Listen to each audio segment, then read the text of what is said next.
अब तो आप सबको यकीन हो गया, पाकिस्तान ने IMF से मैक्रो इकोनॉमिक फ्रेमवर्क शेयर कर दिया है। बजट खसारा बुलंद तरीन रहने का खदशा है। कर्जों की अदायगियों पर लगभग 10,000 अरब रुपए खर्च हो जाएंगे। जो चाइना का कर्जा है वो कोई 35 से 37 बिलियन डॉलर्स है। अल्लाह अकबर।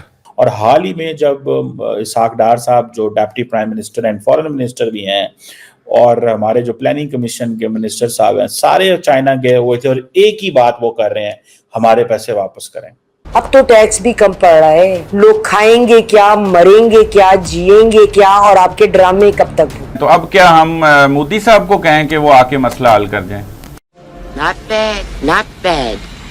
Now you. जब हमने 2013-14 के अंदर CPEC के मुआहदे शुरू किए तो हमने कतरियों को भी ये कहा कि आए पाकिस्तान में इन्वेस्टमेंट करें, और हमारे कहने पे जो पोर्ट कासम पावर प्रोजेक्ट है उस पे ये जो कतरियों ने पैसा लगाया।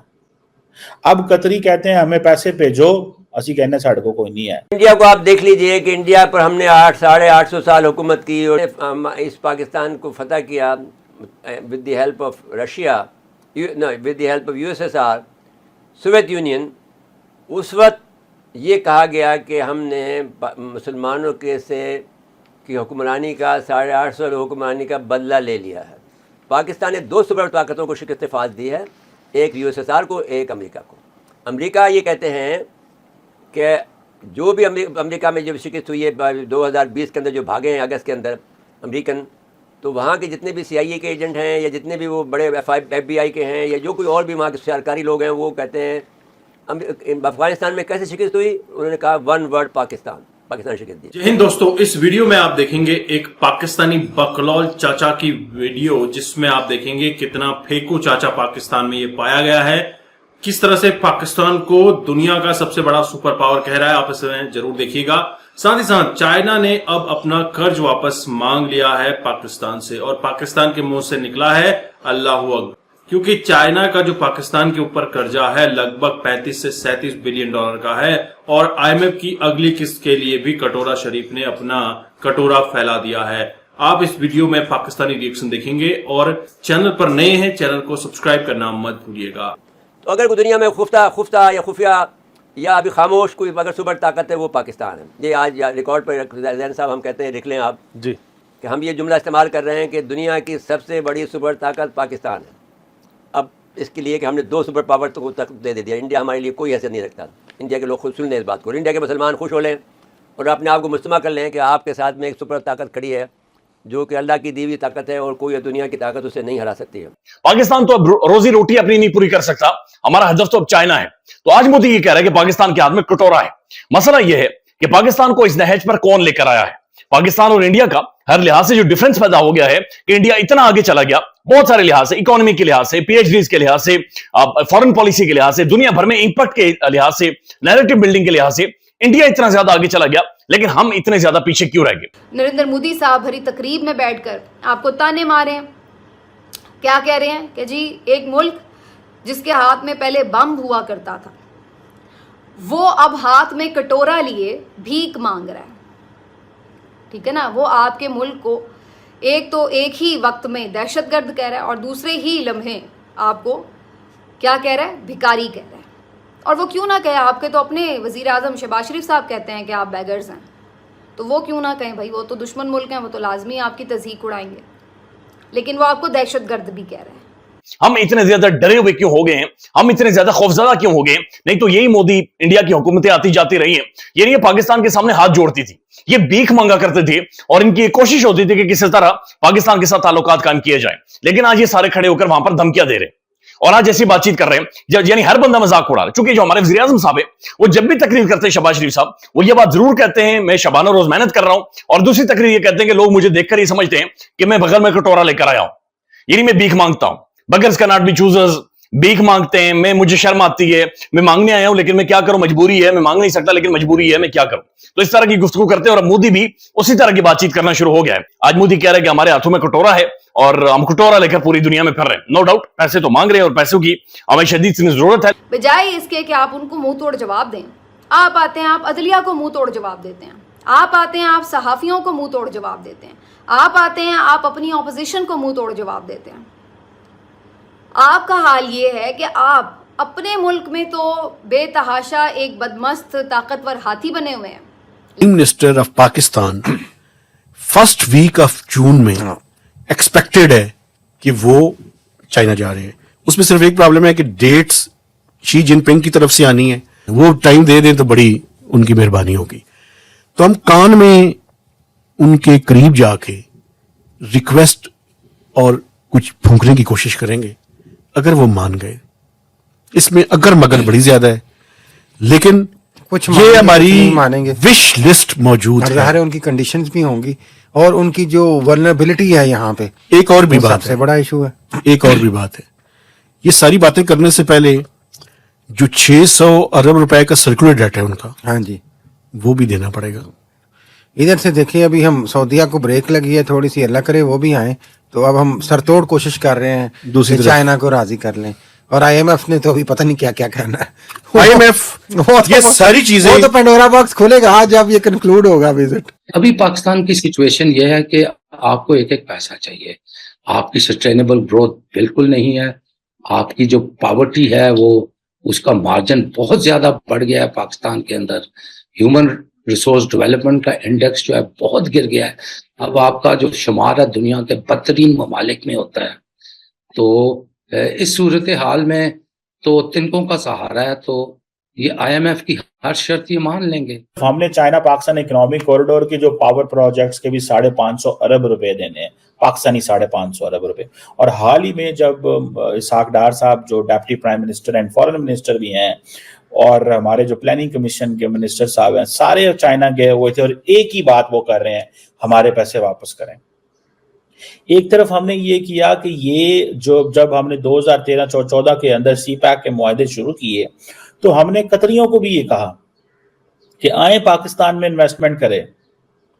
हमने ये बातें उनको कहीं, और हमारे कहने पे ये जो CPEC प्रोग्राम के तहत हमारे पाकिस्तान के कहने के ऊपर जो पोर्ट कासम पावर प्रोजेक्ट है, उस पे ये जो कतरियों ने पैसा लगाया। अब कतरी कहते हैं हमें पैसे भेजो, असी कहने साढ़े को कोई नहीं है। सो ये वो कहते हैं कि हमें $450 मिलियन दे दें। अब थानी साहब ने लेटर लिख दिया शहबाज शरीफ को। मेरी इतला के मुताबिक थानी साहब ने तो डायरेक्ट लेटर लिख दिया। बहुत सारी और कंपनीज भी हैं, प्राइवेट कंपनीज हैं, जिन्होंने अपनी हुकूमतों को कहा है कि हमने आपके कहने पे पाकिस्तान में इन्वेस्टमेंट की थी, लिहाजा पैसे लगाएं। आप बताएं, आप दियो सानू रुपये। खाने को पैसा नहीं, कशकोल हाथ में, IMF के कर्ज, IPP को हमने डॉलर्स देने ही देने, आप बिजली खरीदें या ना खरीदें, तमाम मसाइल का शिकार। मगर PML के ऑफिस को रेनोवेट किया जाएगा। वो कुछ दिनों पहले गवर्नमेंट खबर थी ना, पंजू गवर्नमेंट का CM हाउस भी रेनोवेट होगा। हमारे पास तो भैया दौलत लुट रही है, तो चले एक FIA का खर्चा और सही अलग से क्या है, NCCIA ओ जी, सब दी गड्डियां, सब दे अफसर, सब दे लश्कारे साढ़े टैक्स थे। अब तो टैक्स भी कम पड़ रहा है, अब तो टैक्स भी पूरा नहीं पड़ना। लोग खाएंगे क्या, मरेंगे क्या, जिएंगे क्या, और आपके ड्रामे कब तक भुगतेंगे। हुकूमत को सोचना चाहिए ये इकदाम करने से पहले। IMF आजकल यहाँ पाकिस्तान में है और वो तमाम मामलात में पाकिस्तान के जो रेवेन्यूज़ के हैं, जो एक्सपेंडिचर साइड के हैं, बजट के मामले जो भी जितने भी हैं, उस पर बड़ा थ्रेडबेयर वो बातचीत भी कर रहे हैं और ख़ुद वो देख भी रहे हैं हमारी इकानमी को। और एक्चुअल चाहते तो देखिए वो यही है कि पाकिस्तान किसी तरह अपने पाँव पे खड़े होके या बेहतर तरीके से इकानमी जो उसकी हो, और वो हमें अपने तरीके वो कहते रहते हैं 24वें बार हम IMF के प्रोग्राम में जा रहे हैं। इससे ऐसा कभी भी किसी मुल्क ने 24 बार 24 टाइम, क्योंकि ये तो लास्ट रिजॉर्ट होता है, आखिरी जो हमारा होता है कि भाई इसको सहारा लेना है, वो सहारा होता है IMF। तो इस वक्त भी उनके जो है ना हमारे ऊपर खदशात भी होते हैं, शुरू से ही वो रहे हैं, और वो कहते हैं कि आप इम्प्रूव करें और एक्चुअली वही बात करें जो कि हकीकत है। और हम पूरा दयानतदारी से उनको समझा रहे हैं। हमारे पूरी सारे फाइनेंस डिवीजन और तमाम रेलेवेंट लोग जो है उनसे डिस्कस कर रहे हैं। आपकी जो कंजम्पशन इकोनॉमी है वो इम्पोर्टेड माल के ऊपर बनी हुई है। इस वक्त की अच्छी खासी सब्जियां जो हैं वो सेंट्रल एशिया, ईरान, इधर उधर से पाकिस्तान में आ रही हैं थ्रू स्मगलिंग और whatever ways that they coming. तो I don't think we have the right environment for such an ambitious programme. और इस economy is like a cobweb, और अच्छा इकोनॉमिस्ट जो है ना वो हर उस जाल की तार को समझता है। तो दोस्तों आपने ये वीडियो देखी और आपको आइडिया लग गया होगा कि कटोरा शरीफ ने लगभग 1.1 बिलियन डॉलर का जो आईएमएफ की पहली किस्त आई थी उसको हजम करने के बाद अब दूसरी किस्त के लिए अप्लाई कर दिया है और आईएमएफ की टीम पहुंच चुकी है पाकिस्तान।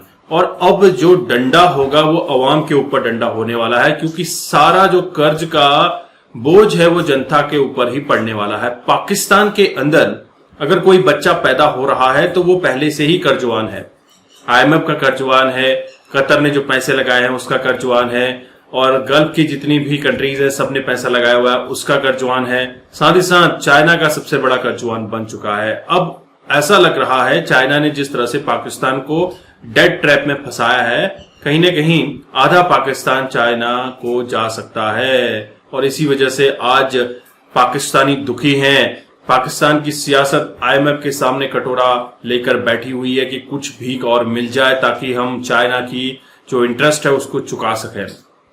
दोस्तों ये हाल हो चुके हैं, और कई ऐसे फेकू पाकिस्तान के अंदर बैठे हुए हैं टीवी पे जो कह रहे हैं कि भारत को हम कभी भी माफ नहीं करेंगे, भारत हमसे काफी पीछे है, भारत की हमारे सामने कोई मजाल नहीं है। अगर हम बात करें लेटेस्ट इंसिडेंट की तो नरेंद्र मोदी जी ने अपने कैंपेन में कहा था ये वही देश है जो एक समय पर हाथ में बम लिए फिरता था, आज उसके हाथ में कटोरा है।